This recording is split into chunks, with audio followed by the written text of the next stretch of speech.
The gun came up so fast, I barely registered the motion. 1 second, my daughter, Sarah, was walking up the lawn in a damp swimsuit, smelling of lake water and sunscreen, and the next, Rhonda Perkins, the self-appointed tyrant of our lakeside retreat, was aiming a loaded 9mm right at her chest. "Don't move," Rhonda shrieked, her voice thin and manic. "This is association property. You haven't paid your dues." My heart didn't just slam into my ribs, it stopped dead. But as the fear threatened to consume me, a single thought, cold and hard as steel, cut through the panic. She has absolutely no idea she's pointing that gun at the county sheriff of this entire jurisdiction. And she was about to learn that was the last, biggest mistake of her miserable life. You know, when people talk about life-changing moments, they picture something gentle, a slow sunrise, maybe a quiet revelation on a mountaintop, but life doesn't always tap you on the shoulder. Sometimes it grabs you by the throat, right when you're smelling the last traces of grilled food on a summer afternoon. That day, with the sound of the lake lapping against the shore, I realized how far one woman's obsession with control could truly spiral. My name is Ethan Vance, and all my wife, Clara, and I wanted was peace. 40 years I spent as a civil engineer, building bridges, roads, and complex drainage systems for a county that was always short on funding. All I dreamed of was a quiet place to spend my mornings with a cup of coffee and the stillness of the water. Whisperwood Lake seemed perfect. We found a small, rustic cabin tucked into a cove, just far enough from town to feel private, but close enough for groceries. The dock was old but sturdy, built with the kind of craftsmanship you don't see anymore. We moved in during early spring, fixed the porch rail my own way, not the way a contractor would, but the way a man who had waited 20 years for this moment would. Those first days felt like stepping into a postcard, a second chance. Then Rondo arrived. I heard the sound first, the harsh, rattling plastic fender of a golf cart coming down the gravel road faster than any leisure vehicle should ever move. When it stopped at the foot of our driveway, it wasn't just a cart. It was a cheap parody of authority, fitted with a flashing amber light and the words "Community Security" stenciled in bold, ridiculous block letters. Out stepped Rhonda Perkins, sunglasses wrapped tight across her face like she was guarding state secrets, clipboard clutched against her chest like a shield of righteousness. She announced, not introduced, "Welcome to the Whisperwood Lake Association. I'm Rhonda Perkins, the president." She said president, with the same gravity others reserve for supreme commander. "Well," I replied, trying to keep things friendly. "My name's Ethan, and this is Clara. We just moved in." Rhonda's chin lifted a fraction, scrutinizing us as if evaluating us for admission into a very exclusive club that didn't actually exist. "I'm here," she continued, "to deliver your welcome packet, bylaws, and due statement. Annual dues are $800, payable by the 1st of next month. Review everything and sign the membership agreement on page 42. She thrust the clipboard at me like a traffic cop issuing a ticket. "We weren't aware there was an HOA, I said, taking the thick binder. It looked like a manual for industrial machinery. The realtor didn't mention it. She gave a crisp, humorless laugh. "Well, of course, there's an association. Otherwise, this community would collapse into chaos. Property values must be protected, and standards must be maintained." There was an implied insult there, subtle but sharp, that we wouldn't understand such things. We thanked her politely and watched as she drove off, the blinking yellow light pulsing like a warning we hadn't yet learned to heed. As I flipped through the labyrinthine maze of clauses, fines, and fee schedules, a question formed in my mind. How does a place this small have a rule book this large? I didn't know it then, but this wasn't just an HOA president. It was a woman who believed she owned the shoreline, the streets, the bylaws, and every heartbeat inside this cove. And she had just decided she owned us, too. That first week, my engineer's brain kicked in. I pulled out our property survey, our warranty deed, and a county tax layer overlay. All of it pointed to one simple fact. Our cabin wasn't inside the Whisperwood Lake Association. Not when it was built in '78, not now. We shared a county-maintained road, yes, but our lot existed long before Rhonda's beloved community standards. I wrote a letter, the kind a retired civil engineer writes when he refuses to be pushed around, calm, factual, and citing the parcel number, platted date, and official county records. I thanked Rhonda for the information and politely explained that, as we were not members and were not legally eligible, we would not be joining. I even added a conciliatory line. We look forward to being good neighbors. In my mind, that was the end of it. Misunderstanding cleared. Case closed. But people who have built their entire identity on being in charge don't back down. 2 days later, I found the first envelope tucked under our windshield wiper. Notice of violation. First warning. Our alleged offense. Unapproved landscaping materials. The materials in question? A neatly stacked bundle of cedar planks by my garage. Planks I'd bought to build a planter box for Clara's flowers. The rule only applied to members. We weren't members. Attached was a $75 fine, with a note it would double in 7 days. And at the bottom, in looping, aggressive handwriting. This is your only friendly warning. We do things by the book here. President Rhonda Perkins. Clara found me staring at it. Frank, she said softly, using my old nickname. She's serious, isn't she? She's something, I muttered.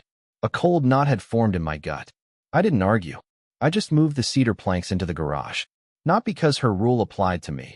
It didn't. But because I didn't want to give her any excuse. But Rhonda didn't need an excuse. 2 days after that, another envelope appeared. Improper waste receptacle display. Apparently, our trash can had been at the end of the driveway 12 hours too early for pickup. Another $75 fine. This wasn't about standards. It was about submission. I opened a new manila folder, wrote Rhonda on the tab, and slipped both violation notices inside. Engineer instincts. Document everything. Measure twice. Cut once. Prepare for the storm. My daughter, Sarah, arrived the next weekend. Getting elected county sheriff at 35 will do a lot for a person's demeanor. She had a calmness, a steely composure that was instantly reassuring. She watched the golf cart, now parked across the street for surveillance, with an intensity one recognized from my old battalion commanders. I handed her the Rhonda folder. She flipped through the papers, the citations, the bylaws, the survey map, with the quick, efficient movements of someone who reads legal reports every day. So, she's issuing citations for an association you're not even part of? Sarah asked, her eyebrow arched. That's the long and short of it. And these fines, are they being paid? No, I said firmly. But she's dropping them on my windshield like she's parking enforcement. Sarah exhaled slowly, the way she does before asking someone to tell the full, complicated truth. Dad, she doesn't have the authority to do any of this. And that golf cart with the light, that's impersonation adjacent. You can't put emergency-style lights on a vehicle and patrol around like you're law enforcement. It doesn't matter if it's blue, red, or yellow. It matters what she's trying to imply. I nodded. Hearing it from the sheriff carried weight. Look, Sarah said, setting the folder down. This isn't going to get better on its own. People like her don't de-escalate. They double down. First, you and Mom don't talk to her alone. Second, if she steps foot on your property or blocks the road, you call the non-emergency line immediately. We need an official, documented pattern of behavior. And the priority response? I asked, remembering my conversation with Sheriff Donahue. Sarah smiled, the kind of smile that promised trouble for the bad guy. I've already put the word out to dispatch. Any 911 call from this address will be treated as a priority response. Not because you're my parents, Dad. She paused, her eyes locking onto mine. But because of her. She's a liability, and we track liabilities. I looked at my daughter, strong, calm, and dangerous in all the right ways, and felt a wave of pride I can't easily describe. I knew that if Rhonda ever crossed the wrong line, she'd be picking a fight with the wrong family. The birthday incident was the first real explosion. I was on the deck with about 20 people, friends, family, grandkids, sunlight dancing on the water. Then came the noise. Rhonda's cart, barreling toward my driveway like she'd been summoned to a crime scene only she could see. She whipped the cart sideways, blocking the entrance completely, and jumped out, clipboard held high. There is a noise violation in progress, she declared loudly. And this property currently has an unauthorized number of vehicles. The bylaws clearly state no more than 4 guest vehicles are permitted. My friend Dave stuck his head out of his truck window, stunned. Hello? We're here for the birthday party. This is a private community. Rhonda barked at him. Your event is in violation of multiple standards. I stepped forward, keeping my voice level. Rhonda, This is my property. And you are blocking a county-maintained road. Move your cart. This road is maintained by the association, she shot back instantly, a lie so bold it nearly knocked the breath out of me. Just then, Sarah appeared on the porch. She walked down the driveway with that slow, controlled stride she uses when she's not sure if the situation requires diplomacy or handcuffs. "Afternoon, Rhonda," Sarah said pleasantly. "Which county ordinance gives you the authority to block a public road and detain vehicles?" The air went still. Rhonda sputtered. "It's the community bylaws. They are legally binding for members." "My parents aren't members," Sarah reminded her gently. "So you're citing rules that don't apply here. Don't get smart with me," Rhonda hissed. She snapped a photo of Dave's license plate. Eventually, after furiously scribbling something on her clipboard, she shuffled back into her golf cart and moved it just enough to let Dave pass. But she didn't leave. She parked across the road, arms crossed, sunglasses aimed like laser sights, and watched the rest of the party. The laughter dipped, the warmth was gone. She had successfully turned my birthday into a tense, awful afternoon. That night, long after the last guest left, Sarah sat beside me on the deck. "Dad," she said quietly, "she's not just pushing boundaries. She's getting reckless." And the recklessness continued. The first real blow landed when Clara walked in from the mailbox holding an envelope with county seals printed on the front. A formal complaint had been filed regarding an unpermitted shoreline structure. Immediate response required. Possible fines and mandatory removal. Someone, and we knew exactly who, had filed an anonymous report claiming our legally grandfathered dock was new construction, requiring environmental impact review. "Frank, that dock's older than we are," Clara whispered, her voice trembling. Rhonda had switched from petty $75 violations to weaponizing bureaucracy, trying to drown us in legal paperwork. I spent the next day sitting at the dining table, surrounded by boxes of old documents, receipts for dock repairs from the 1980s, and plat records. I dug out old letters my father-in-law had saved. By dinner, I had a 10-page packet assembled, clear, precise, engineered. I mailed it certified. 2 weeks later, the decision came, complaint dismissed. Dock confirmed as legally grandfathered. But for me, the relief didn't linger. The filing wasn't the real scare, it was the intent. Rhonda had escalated to government involvement. She wasn't interested in rules or community. She was interested in control, and she was willing to burn the whole shoreline down to get it. That was the moment I knew. Her next strike wouldn't be a pen. It would be something far more dangerous. A few days later, I drove into town and spotted Gary, Rhonda's timid HOA vice president, standing by the parcel lockers, clutching a stack of envelopes. He was officially the Architectural Review Committee, which meant he nodded whenever Rhonda needed someone to nod. But today he looked broken, a mix of guilt, exhaustion, and quiet desperation. "Morning, Gary," I said gently. He flinched. "Frank, hello." He fumbled his mail, dropping 2 envelopes. When he finally looked up, he met my eyes, not as a representative, but as a man on the edge. "Gary," I said carefully, "I wanted to apologize if that planter box project caused any trouble for you." His face softened just a little, and his voice dropped to a shaky whisper. "It wasn't trouble for me. I actually thought it looked nice." That was the first crack. He looked around nervously. "Can I tell you something, Frank? She just makes the rules up now. We haven't had a real meeting, a proper vote, in over a year. She calls them, but there's never a quorum. But then she sends out emails saying things were passed. Fines we never approved." My stomach tightened. "And the dues, Gary? What about the dues?" He swallowed, his eyes dropping. "She says they go to plowing, to repairs, but she hasn't paid the plow contractor since last winter. The association's corporate registration lapsed last year, Frank. Legally, the HOA doesn't even exist right now. She's been collecting dues under a dissolved entity. The money, it just disappears. She won't let anyone see the books." I felt the deep, heavy anger settle in my chest. "Why doesn't anyone push back?" "They're scared," he whispered. "And Frank, she's different this year. Meaner, angrier. She talks about control like it's her birthright." "Then you let me handle it, Gary," I said softly. "I'm going to let the truth do the talking." That night, Emily walked in after her shift.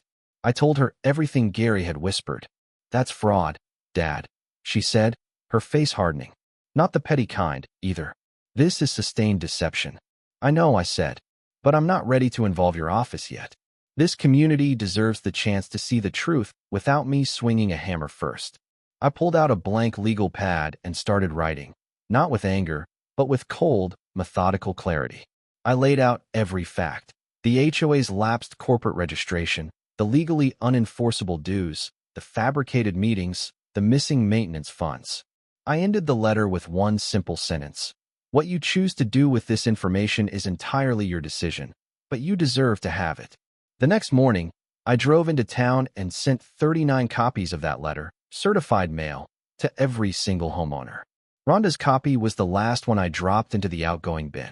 For 2 days, the lake shore felt strangely peaceful. No golf cart, no surveillance. Then the reactions began. Neighbors standing at their mailboxes, reading slowly, their faces a mix of anger and betrayal. Tom, from Lot 22, paced his driveway, waving the letter like a distress flag. The quiet little lake suddenly felt like a kettle just beginning to whistle. By the evening of the second day, small groups of neighbors were gathering, talking in low, urgent voices. They weren't whispering about rule violations anymore. They were whispering about the truth. And I knew with absolute clarity, Rhonda wouldn't let her world fall apart quietly. She would lash out loudly, wildly, and at the person she blamed most. She was coming straight for me. It happened on a Sunday afternoon. I was fixing stones in the flower bed. Clara was reading on the porch. The grandkids were down by the water. And then I heard it. Rhonda's golf cart, not rattling slowly, but flying, a high-pitched whine like plastic wheels being pushed too hard. She wasn't stopping at the road. She came barreling onto my lawn, the cart lunging over the curb, tearing straight through Clara's prized purple flowers. Rhonda slammed the brakes, and she exploded out of the seat, hair disheveled, sunglasses crooked, her fist clenched around my letter. "You!" she screamed, jabbing her finger at me so hard her whole arm trembled. "How dare you? You think you can turn people against me? Ruin everything I've built?" Her voice cracked with desperation. "This is slander." "It's not slander if it's true," I said quietly. "Rhonda, you let the HOA lapse and kept going anyway. You've been issuing fines without authority. People deserve to know." "They don't deserve anything," she shrieked. "They owe me. I built all of this. I kept out the trash, the neglect, the chaos." Down by the lake, I saw Sarah look up. Her posture changed instantly. That quiet composure slid into place, and she began walking up the lawn, not fast, but with a purpose that made my hair rise. Rhonda was too far gone to notice. "You think you can humiliate me? Take what's mine." She lunged closer, eyes darting wildly. "I won't let you." And then, the thing I feared most. She reached behind her back, not fast, but with a terrifying certainty. Her fingers curled around a black shape at her waistband. A holster. She wasn't grabbing a phone or keys. It was a gun. My stomach dropped out. Sarah was halfway up the lawn, swimsuit dripping, eyes locked on Rhonda's hands. "Karen, stop." Sarah's voice cut through the air, sharp and commanding. Rhonda spun toward the sound, her face a contorted mask of pure delusion. And as the gun cleared the holster, aimed right at my daughter's chest, the world stopped. "Don't move. This is HOA-controlled property," Rhonda shrieked. Sarah didn't even blink. Her towel dropped to the grass, revealing the dark, gray training top she wore beneath her suit, the words County Sheriff printed boldly across her chest. And that's when Rhonda finally realized who she was aiming at. You can't. You're not law enforcement." Rhonda stammered, confusion battling the rage in her eyes. Sarah raised her hands slowly, palms out, her voice calm, clear, steady enough to shatter glass. "I'm Sergeant Sarah Vance with the Pine County Sheriff's Office. Badge number 2147. And right now, you are committing aggravated assault with a deadly weapon." Rhonda's grip tightened. The barrel lifted 2 inches. I felt my whole body brace for the impact. I couldn't stop. "You think you can take my authority?" Rhonda screamed, the sound brittle and broken. "I am the HOA president," Rhonda spat.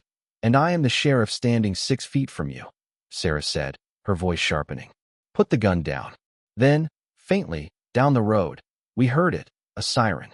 Sarah hadn't looked away from Rhonda, not for a second, but she heard it. "Backup is coming," she said softly. "You have one chance to walk away from this without someone getting hurt." Rhonda took a step forward, and that's when Sarah moved. Fast, a controlled, train sprint. Her hand snapped toward Rhonda's wrist with perfect aim, striking the pressure point that forces a spasm. The gun clattered to the grass. Rhonda screamed, not in pain, but in disbelief. Two sheriff's cruisers rounded the bend, gravel spraying. Deputies stepped out fast. Sarah lifted her badge calmly. Officers, detainment for aggravated assault with a deadly weapon. Suspect recently armed. Weapon recovered. No shots fired. The deputies moved like a practiced machine. Rhonda screamed, fought, and cursed, but in less than 30 seconds, she was in cuffs. When the patrol cars finally pulled away, the quiet that settled over our lawn didn't feel peaceful. It felt hollow, like the moment after thunder when the sky hasn't decided if the storm is over. A few minutes later, I heard shoes scuffing on gravel. Half the neighborhood was walking toward our house. People I'd barely spoken to, now looking shaken, guilty, and ashamed. Gary, the timid vice president, looked like he might burst into tears. "Frank," Gary whispered, I didn't know it had gotten this bad. I told him nobody needed to apologize. When folks have been under a tyrant long enough, they forget where the edges of their freedom used to be. For the first time in years, they weren't whispering about dues. They were whispering about the truth. That evening, the neighbors gathered. They listened while I explained the facts. The HOA had legally ceased to exist over a year ago. Dues collected since then were legally unenforceable. Funds were missing. The room came to a unanimous decision. The old HOA would be dissolved legally and permanently. A new, voluntary neighborhood council would replace it. Transparent books, real elections, no single person holding power. They asked if I'd serve. I politely declined. "I'll help," I said, but I didn't move here to be in an HOA. I moved here to fish and build planter boxes. They laughed, a real, relieved laugh. Rhonda's legal trouble moved fast. The video evidence was devastating. She eventually accepted a plea deal, probation, a hefty fine, and, most satisfying of all, a lifetime ban from ever serving in any HOA or fiduciary role again. She sold her house quietly and left town. Life at the lake changed almost immediately. The new neighborhood group fixed the community dock. Neighbors brought over cookies instead of complaints. Instead of Rhonda's patrol cart, we had people waving on evening walks. Sarah, who had faced down a gun in a swimsuit, became something of a local legend. As for me, I finally got the peace I'd been looking for. Coffee on the porch at sunrise. Linda planting new purple flowers where the old ones had been crushed. Sometimes, sitting there with the breeze coming off the water, I think about that manila folder labeled Rhonda. I still keep it in the desk drawer. Not out of spite, but as a reminder. Peace may be quiet, but keeping it sometimes takes a storm. We didn't just survive Rhonda. We reclaimed our home, our lake, our peace. And that, to me, is worth every page in that folder. I want to know what you think. What's the biggest threat to community, chaos, or complete, tyrannical control? And if you had to confront a bully like Rhonda, what weapon would you use? Would it be the law, or would you find a way to let the truth do the talking? Drop your thoughts in the comments below. Don't forget to like and subscribe for more stories where the little guy wins, because the fight for common sense never truly ends.